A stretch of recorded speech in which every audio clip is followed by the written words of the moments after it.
तो बस कुछ भी करने को दिल नहीं कर रहा था उस वक्त। ज़ाहिर है ज़हन सारा मेरे शौहर की तरफ था कि उनके साथ क्या हो रहा है। बस मैंने जल्दी जल्दी जो है वो रात गुजरी, किस तरह वो रात गुजरी। बस वो रात को मैं बहुत परेशान थी कि बस कैसे कल का दिन आए। अगला दिन जुम्मे का दिन था, फिर इदरीस की बहनें वगैरह भी आ गई थी। तो जुम्मे वाले दिन में मुझे डॉक्टर से भी मिलना था। बस फिर मैं सुबह जो है वो अपनी नमाज का वज़ू बनाकर, ज़ोहर की नमाज़ हमने हॉस्पिटल में ही अदा करनी थी। मैं और इदरीस की बहन, इदरीस की भाभियाँ वगैरह हम सब चले गए हॉस्पिटल। तो मुझे थोड़ा जो है वो डॉक्टर से मिलना था। मैं इदरीस के डॉक्टर के पास गई सबसे पहले। मैंने कहा क्या हुआ इदरीस को? तो उन्होंने मुझे कहा कि इदरीस ने अपना टाइम ज़्यादा निकाल लिया है। हमें उम्मीद नहीं थी कि ये इतना टाइम निकाल लेंगे। जिस तरह इदरीस की बीमारी थी, इदरीस जो है वो उससे ज़्यादा ज़िंदा रह गए।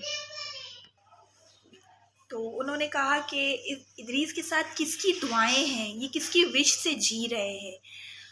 और इस वक्त इदरीस की कंडीशन जो है वो ऐसी है कि किसी भी वक्त आपको जो है वो ये सदमा मिल सकता है। इदरीस किसी भी वक्त अपनी सांसें खो सकते हैं। मैंने डॉक्टर से कहा, मैंने कहा डॉक्टर साहब कुछ तो करें, ऐसा कुछ करें, कोई ऑक्सीजन, कोई वेंटिलेटर पर डाल दें, आईसीयू में आप ले जाएं। तो उन्होंने कहा कि आपको सब कुछ पता है, ना इदरीस की कंडीशन आईसीयू की है, ना हम इदरीस को वेंट पे डाल सकते, हम कुछ भी नहीं कर सकते। उन्होंने सिर्फ इदरीस को बेहोश रखा हुआ था, बेहोशी दी हुई थी और इदरीस कंटिन्यू बेहोश थे। फिर जो है वो मैं इदरीस के पास गई ऊपर वार्ड में। मैंने कहा इदरीस इदरीस। फिर मैंने इदरीस की को हाथ वगैरह इदरीस के प्यार किए, मैंने माथे पर प्यार किया। मैंने कहा इदरीस आप उठें। जिस वक्त मैंने इदरीस के हाथों को, पैरों को हाथ लगाया तो इदरीस के पैर बर्फ़ की तरह ठंडे थे, इदरीस के हाथ बर्फ़ की तरह ठंडे थे। बस एक इदरीस की शहादत की उंगली जो है वो ऐसे पड़ी हुई थी और बस इसी तरह इदरीस का हाथ था और वो इदरीस का सीधा हाथ था। पहले जब मैं गई तो अच्छा हाँ, मुझे इन्होंने हॉस्पिटल से पिक्चर भेजी थी इदरीस के भाई ने। मैंने इदरीस की तबीयत पूछ रही थी क्योंकि पूरी रात में सो नहीं पाई थी, तो उन्होंने छोटी छोटी वीडियो मुझे भेजी। मेरा भाई था, मेरे भाई ने मुझे वीडियो भेजी कि इदरीस की कंडीशन वैसी ही है। फिर पिक्चर मुझे भेजी कि ये देखो, तो उसमें कैनुला नहीं लगा हुआ था उस हाथ पर। तो मैं जब गई तो उस हाथ पर कैनुला भी लगा हुआ था, तब भी इदरीस की वो शहादत की उंगली ऐसे ही पड़ी हुई थी और वो सीधा हाथ था इदरीस का और वो ऐसे ही पड़ा हुआ था। और ठंडा बर्फ़ इदरीस का हाथ, इदरीस के पैर ठंडे बर्फ़ और वही बिल्कुल आवाज़ सदा नहीं। लेकिन तब इदरीस बेहोश थे, इदरीस होश में नहीं थे। फिर बस थोड़ी देर बैठी इदरीस के पास, कुछ कर ही नहीं पा रहे थे, कुछ भी नहीं कर पा रहे थे। बैठी रही थोड़ी देर इदरीस के पास कि शायद मेरी आवाज़ सुने। अब्दुल सुभान भी गए हॉस्पिटल डैडी के पास। अब्दुल सुभान जो है वो गए, अब्दुल सुभान ने भी डैडी डैडी किया, तो अब्दुल सुभान को भी कोई जवाब नहीं दिया। सुभान जब घर पर आए तो सुभान ने मुझे बोला, मम्मा डैडी तो बिल्कुल होश में नहीं थे ना, क्योंकि जिस वक्त इस हॉस्पिटल में गए थे तो बच्चे साथ वाले रूम में सो रहे थे, तो इनको नहीं पता चला। मैंने दरवाज़ा बीच का बंद कर दिया था कि मेरे बच्चों को पता ना चले कि उनके डैडी को लेकर जा रहे हैं हॉस्पिटल और इस तरह स्ट्रेचर पर लेकर जा रहे हैं इदरीस को पहली मर्तबा। इतने बीमार हुए, कभी भी इदरीस को स्ट्रेचर पे हम हॉस्पिटल नहीं लेकर गए थे। एम्बुलेंस कभी आई नहीं थी, ये फर्स्ट टाइम एम्बुलेंस आई थी और इस तरह बस इदरीस को लेकर गए। और फिर उस शाम जो है वो मैं मगरिब का टाइम था, मैं नीचे उतरी। मैं मुसलसल उस दिन मैं हॉस्पिटल में ना रो ही रही थी, वरना मैं बहुत हिम्मत वाली हूँ, मैंने बहुत हिम्मत दिखाई है। मैं मुसलसल रो रही थी, लेकिन मुझे नहीं लगता कि अभी मेरे इदरीस अच्छे होंगे।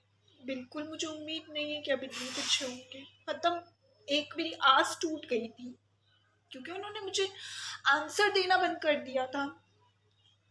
फिर हम लोग घर आए। घर आना ज़रूरी था मेरा, मैं रुकती नहीं थी हॉस्पिटल में रात, दिन सारा गुजार लेती थी, रात नहीं गुजार सकती थी।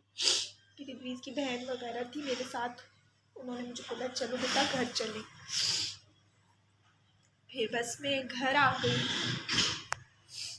घर आने के बाद मुसलसल मुझे इदरीस का ही ध्यान था, बस दिमाग सारा का सारा वहीं अटका हुआ था। और रात में फिर हम पढ़ाई वगैरह कर रहे थे, दोपहर को भी कर ही रहे थे, सूरह यासीन वगैरह सब पढ़ रहे थे, की सेहतियाबी की दुआ कर रहे थे।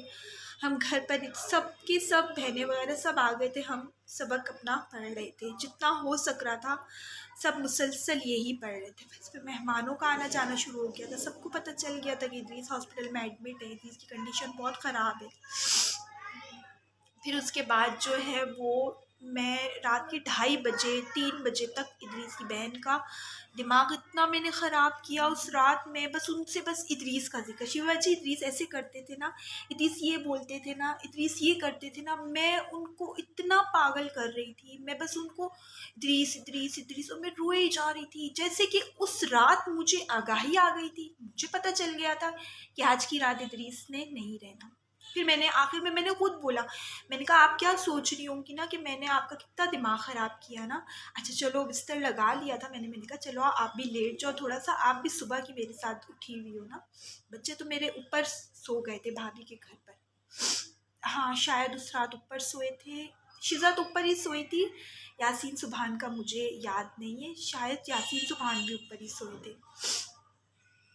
बस फिर उसके बाद जो है वो हम लोग लेट गए। बस लेटना भी क्या था कि ना आँख हम दोनों की नहीं लग रही थी, बस हम जाग रहे सो रहे थे, तो उसका आँख शायद लग गई, मेरी तो लग गई थी आँख। मुझे याद है कि मैं नींद में गहरी जा चुकी थी, मेरी आँख लग गई थी, मैं सो चुकी थी। फिर सुबह इन लोगों को शायद इदरीस का इंतकाल हुआ 4 बजे, 4 बजे इदरीस की डेथ हो चुकी थी, क्योंकि इदरीस का रात से ही बीपी डाउन होता जा रहा था। तो डॉक्टर्स कह रहे थे कि बीपी डाउन होना अच्छी बात नहीं है, तो मुसलसल बीपी डाउन हो रहा था।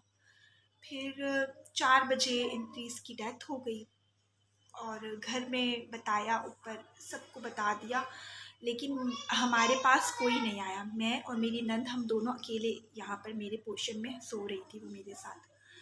तो हमें बताने के लिए फिर भाभी लोग नीचे आए, तो भाभी हैं, बड़ी भाभी हैं और छोटी भाभी, उन्होंने बताया कि आप लोग उठ जाओ, सुबह के शायद 5 बज रहे थे, बोला इदरीस नहीं रहे दुनिया में। बस मेरी ज़िंदगी की कहानी ख़त्म हो गई। बस उस सुबह 23 अक्टूबर की वो सुबह थी जिस सुबह इसका इंतकाल हुआ। बस यही कहानी थी, यही स्टोरी थी जो मैंने आप लोगों के साथ शेयर करनी थी। उसकी मुझे हिम्मत नहीं हो रही थी, लेकिन आप लोगों के कहने पर मैंने ये आप लोगों के साथ बात पूरी शेयर की इदरीस की। अल्लाह ताला से दुआ है कि अल्लाह ताला ये दुख किसी को भी ना दे, क्योंकि मेरे बच्चों के लिए वो सुबह, मेरे लिए वो सुबह बहुत दर्दनाक थी, बहुत ज़्यादा। मेरे बच्चे बहुत हिम्मत वाले, वो अपनी माँ पर गए, सब्र करने वाले। इदरीस के पीछे ना मैं इतना रोई ना मेरे बच्चे, हमने बहुत सब्र किया। हमने कहा नहीं, ये अल्लाह का माल था। हम रोते भी थे ना माँ बच्चे, हम अकेले में रोते थे, हम रातों को रोते थे, हम अपने अल्लाह के आगे रोते थे कि अल्लाह पाक ने हमारे ही साथ ऐसा क्यों किया। इतना प्यार करने वाला बाप, इतना नेक शोहर, इतना नेक बेटा, उन्होंने अपना हर रिश्ता बहुत अच्छे से निभाया था। वो हर रिश्ते में बहुत कमाल के इंसान थे। अल्लाह ताला उनकी मग़फ़िरत फरमाए। और बस आज की वीडियो यही थी। अपना ढेर सारा ख्याल रखिएगा, दुआओं में हमें याद रखिएगा। अल्लाह हाफ़िज़।